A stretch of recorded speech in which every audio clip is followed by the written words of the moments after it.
قل هل يستوي الذين يعلمون والذين لا يعلمون إنما يتذكر أولو الألباب.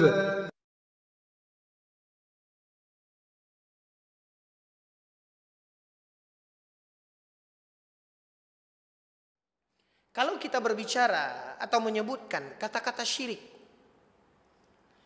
mungkin yang terlintas di benak kita adalah sujud kepada berhala, seperti yang dilakukan oleh orang-orang musyrik Quraisy, seperti yang dilakukan oleh orang-orang kafir Quraisy. Mereka menyembah berhala, mereka sujud kepada Lata, Uzza, Manna dan berhala-berhala mereka. Sehingga banyak orang mengatakan dan menyangka, mengira bahwasanya kesyirikan itu tidak ada di dalam kehidupan seorang muslim. Mana ada orang muslim yang menyembah berhala, yang sujud kepada Lata, Uzza? Sehingga mereka menganggap ikhwatal iman bahwasanya permasalahan tauhid ini adalah permasalahan dasar yang ditujukan kepada orang-orang kafir agar mereka masuk ke dalam Islam. Ini keliru. Lihat ikhwatal iman. Dari awal ayat yang terakhir kita baca, Allah berfirman, wa'adallahu alladhina amanu minkum wa 'amilus shalihat. Allah berjanji kepada orang-orang yang beriman, kaum mukminin, dan orang-orang yang melakukan amal saleh. Allah berjanji bahwasanya Allah akan memberikan anugerah ini diceritakan oleh Allah. Lalu Allah katakan, syaratnya apa? Ya'budunani la yusyrikuna bi syai'a. Syaratnya orang-orang yang beriman dan beramal saleh itu mereka bertauhid dan menjauhi kesyirikan. Ini menunjukkan dan menggambarkan seperti yang Allah sebutkan dalam ayat ini, bahwasanya tauhid dibutuhkan oleh orang-orang yang beriman dan beramal saleh.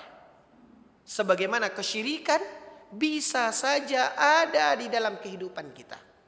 Walaupun mungkin bentuknya tidak lagi dalam bentuk menyembah kepada Lata dan Uzza. Tidak lagi bentuknya di dalam sujud kepada berhala seperti yang dilakukan oleh orang-orang kafir Quraisy. Tapi kendati pun wujudnya, bentuknya berbeda, namun dia adalah kesyirikan yang sangat lekat dalam kehidupan sebagian orang-orang yang mereka mengatakan diri mereka beriman. Yang kita lihat mereka juga melakukan amal saleh. Makanya ikhwatal iman, kalau ini tidak segera diperbaiki, maka akan sia-sia iman, akan sia-sia amal saleh, seperti poin-poin yang tadi kita sebutkan.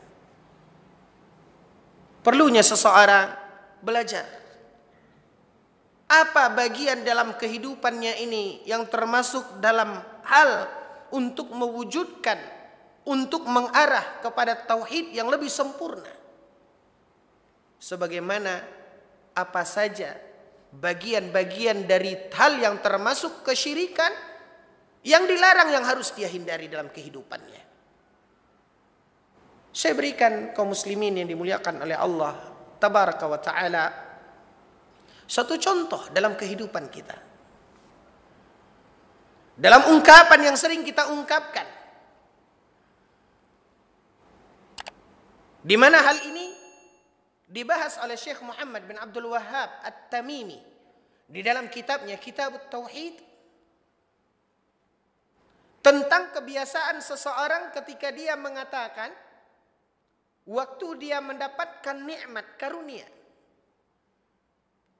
Kita selalu menganggap, menyatakan bahwasanya ini kita peroleh karena kesungguhan kita. Ini kita peroleh karena kesungguhan kita, karena kepintaran kita.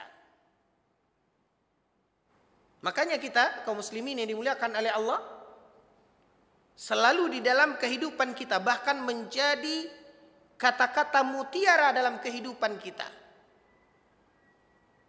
Rajin, pangkal, kaya. Kekayaan yang kita peroleh, apa yang ada di dalam genggaman kita peroleh dari apa? Karena rajinnya kita, Itu yang kita anggap. Ikhwatal iman, ungkapan ini menyalahi norma-norma tauhid. Lihat kitab tauhid dan segala bentuk syuruh, syarah-syarah dari kitab tauhid tersebut. Silahkan buka Al-Qaulul Mufid fi syarh kitab tauhid, Fathul Majid, apapun, Al-Qaulus Sadid, dibahas. Dalam bab ikhwatal iman, seharusnya seyogianya seorang mukmin berkata pada apa yang dia peroleh, apa katanya? Hadza min fadli Rabbi.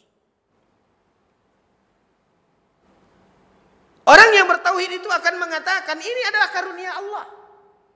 Bukan karena kepintaran, bukan karena rajin, bukan karena hematnya saya.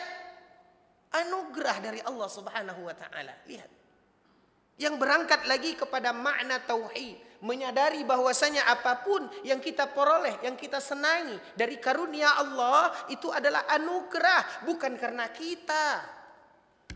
Ketika itu anggapan ada di dalam diri kita, ikhwatal iman, ini merusak nilai-nilai tauhid kita. Ketika kita ungkapkan rasa terima kasih kita kepada seseorang, kita mengatakan, aduh bapak, aduh ibu, terima kasih. Kalaulah bukan karena Allah dan karena bapak, maka saya nggak tahu gimana nasib saya. Orang berjasa kepada kita, menolong kita, lalu kita ingat dan kita puji dia dengan kita mengatakan, wahai bapak, kalaulah bukan karena Allah dan karena bapak, maka tidak tahu saya gimana nasib saya. Mungkin saya tidak bisa seperti ini. Ungkapan yang sangat lekat dalam kehidupan kita, Pak, Ibu. Dan itu adalah ucapan-ucapan orang-orang yang beriman, di mana dia memuji Allah dan mengatakan, kalaulah tidak karena Allah dan karena bapak, Nabi mengatakan syirik. Ketika seorang mengatakan itu kepada Nabi sallallahu alaihi wasallam, laulallah wa anta ya Rasulullah, kalaulah bukan karena Allah dan engkau, maka kami tidak tahu, mungkin kami ini masih menjadi masyarakat jahiliyah. Apa kata Nabi? Jangan katakan itu. Kalau kita katakan ungkapan seperti itu, laulallah wa anta, kalaulah bukan karena Allah dan engkau, berarti di sana kita telah menyamakan orang itu dengan Allah Subhanahu wa taala. Syirik. Makanya kemudian Nabi mengajarkan, kalaupun engkau akan mengatakan itu, jangan katakan laulallah wa anta, tapi katakanlah kalaulah bukan karena Allah, kemudian karena engkau. Jangan samakan. Hubungkan antara dua itu bukan dengan wa, tapi dengan thumma. Jangan katakan kalaulah bukan karena Allah dan karenamu. Ini adalah menyamakan. Dan itulah hakikat kesyirikan, anta ja'ala lillahi niddan, yaitu menjadikan tandingan bagi Allah. Jangan wa. Kalaupun akan mengatakan itu, katakan dengan thumma. Artinya kemudian. Nah, inilah ikhwatul iman. Contoh dua hal yang sering ada dalam kehidupan kita. Belum lagi kaum muslimin yang dimuliakan oleh Allah, ya. Hal-hal yang masih terdetak di hati kita dalam poin-poin khurafat. Yang semuanya itu adalah hal yang menggerogoti tauhid kita. Percaya kepada bunyi-bunyi burung. Kemudian percaya kepada khurafat-khurafat. Kalau gatal telapak tangan kiri, ini apa nih Pak? Hah? Tanda apa Pak? Hati-hati loh Pak, jangan terjerumus kepada kesyirikan. Ini khurafat. Masih sering dalam ungkapan-ungkapan kaum muslimin, waduh gatal telapak tangan saya. Siapa yang mau ngasih uang ini? Hah? Allahu Akbar. Khurafat, ini semua mengganggu tauhid kita. Bunyi suara burung, hah? Ini tatayur. Dan subhanallah Bapak, ya, saya begitu miris hati saya, sejujurnya saya katakan, seolah-olah nilai ini sudah menguap di masyarakat kita, masyarakat Indonesia yang mayoritas adanya kaum muslimin. Lihat, di iklan, di semua televisi ditayangkan. Ada satu iklan yang pernah terlintas, pernah saya waktu itu terlihat. Apa ini? Mbah jangan hujan ya. Apa kalau saya nggak salah itu kalau nggak salah iklannya.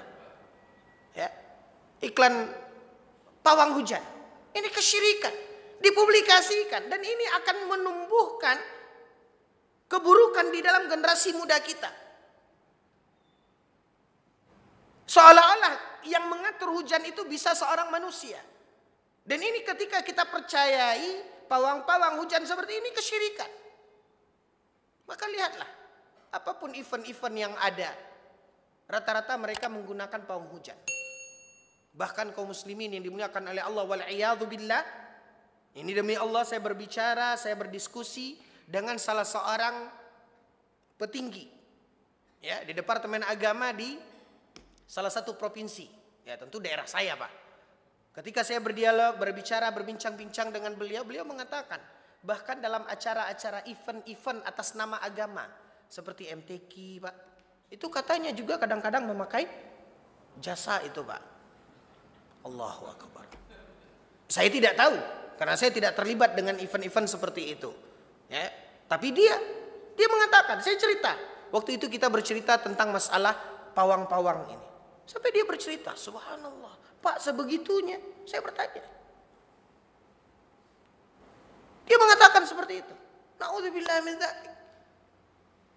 Di mana akidah kita? Di mana tauhid kita? Makanya kaum muslimin yang dimuliakan oleh Allah sangat penting. Perlunya kita mempelajari, mengetahui ya, apa yang harusnya kita jalani dan apa yang harusnya kita jauhi dari kesyirikan itu. Inilah kedudukan daripada tauhid. Mudah-mudahan ikhwatal iman membuka mata dan hati kita, kesadaran kita untuk pentingnya kita kepada mempelajari tauhid dan tauhid. Wallahu taala alam. Sallallahu ala nabiyina Muhammad wa ala alihi washabihi wasallam. Alhamdulillah rabbil alamin. Mungkin 1-2 pertanyaan silakan. Pas? Oh, silakan Bapak.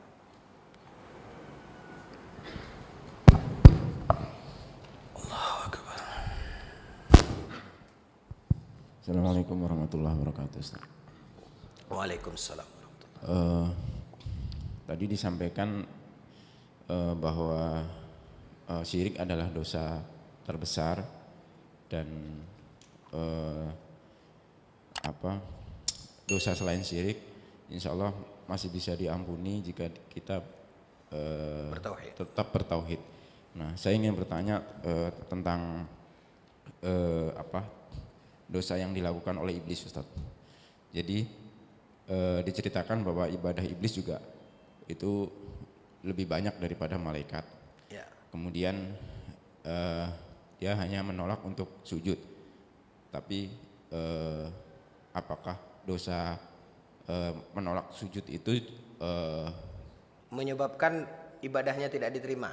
Iya, dan bagaimana dengan berarti apakah dosanya selevel dengan syirik atau bagaimana, Ustaz? Baik. Kaum muslimin yang dimuliakan oleh Allah tabaraka wa taala. Sering orang mengungkapkan kesalahan iblis itu hanya kesalahan iblis itu apa, Pak? Hanya tidak mau sujud ketika diperintahkan kepadanya. Seolah-olah ikhwatal iman yang dilakukan oleh iblis itu hanyalah kesalahan sepele, kan begitu, Pak? Ini salah. Allah Subhanahu wa taala mengatakan hanya karena dia tidak sujud itu, tidak mengikuti perintah Allah itu, apa kata Allah? Aba wastakbara. Dia sombong.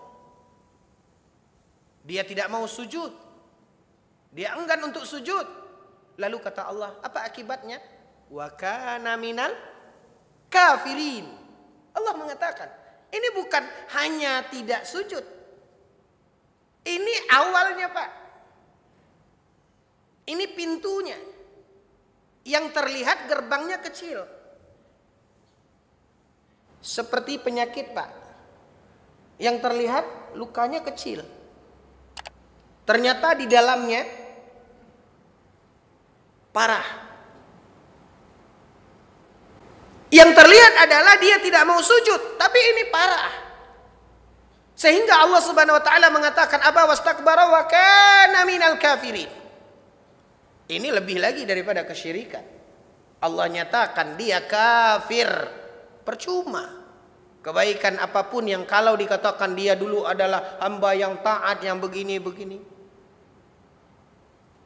Makanya dikatakan oleh Allah wa kana minal kafirin. Kenapa ikhwatal iman? Makanya para ulama di dalam kitab-kitab tauhid ketika menyebutkan tentang syirik, di situ ada syirkut ta'ah. Di situ ada syirkut ta'ah. Kesyirikan dalam ketaatan. Maka apa yang kita lakukan ketika tidak taat, maka ini bisa menjerumuskan kita dalam kesyirikan, bahkan kekafiran. Makanya itu yang disebut dan dinamakan juga dengan syirkut ta'ah. Ada di dalam pembahasan syirik itu. Jadi kalau kita berbicara tentang iblis, apa yang dia lakukan itu bukan hanya yang terlihat oleh kita. Tapi sesungguhnya banyak lagi. Dan inilah yang menyebabkan dia bukan hanya dihukum syirik, tapi dia dihukum kafir. Aba wastakbara minal kafirin. Wa kana minal kafirin. Dalam ayat yang lain di surah Al-Kahfi, Allah Tabaraka wa Ta'ala berfirman, kana minal jinni fafasaqa an amri rabbih.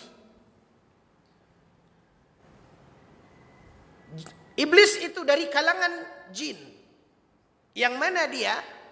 Fafasaqa an amri rabbih, melenceng dari perintah Rabbnya. Fafasaqa an amri rabbih, sesuatu yang melenceng, Pak. Kan melenceng sedikit. Kan hanya sedikit. Sedikit di garis star, Pak. Tapi coba lanjutkan ini. Melenceng yang sedikit tadi, dia akan bertambah jauh. Maka inilah yang dikatakan oleh Nabi SAW di dalam ketika kita memilih jalan. Apa kata Rasulullah SAW ketika Nabi disebutkan dalam hadis yang dikeluarkan oleh Imam Bukhari, khattalana Rasulullah khattan biyadih. Nabi menggaris dengan tangannya di tanah. Lalu Nabi menggaris-garis di kiri dan kanan dari garis lurus tersebut. Nabi membacakan firman Allah, "Qul hadza sirati mustaqiman." Katakanlah, inilah gambaran dari jalanku yang lurus. Thumma khatta khututan an yamini wa shimali. Lalu kemudian Nabi menggaris-garis di kiri dan kanannya. Apa kata Nabi? Nabi membacakan lanjutan ayatnya firman Allah, wala tattabi'us subul. Jangan ikuti jalan ini. Kan hanya mengikuti. Kan gitu. Kenapa dilarang oleh Nabi jangan masuk ke jalan ini? Jangan menepi dari jalan yang lurus ini sehingga kita akan terbelok ke jalan yang ada di kiri dan kanan. Fatafarraqa bikum an sabili. Hanya berbelok sedikit saja, Pak, tapi ujungnya jauh. Enggak percaya, cobalah di jalan, Pak. Ada jalan yang beloknya sedikit aja Bapak belok. Nyampainya entah kemana-mana. Maka jangan melihat kepada apa yang ada di awalnya, tapi lihatlah ujungnya. Allah Subhanahu wa taala mengatakan wa kana minal kafirin. Saya rasa cukup demikian. Mohon maaf atas segala kekhilafan, waktu juga yang membatasi kita. Mohon maaf atas segala kekhilafan dan kekurangan. Kita akhiri subhanakallahumma bihamdika asyhadu an la ilaha illa anta astaghfiruka wa atubu ilaik. Wassalamualaikum warahmatullahi wabarakatuh.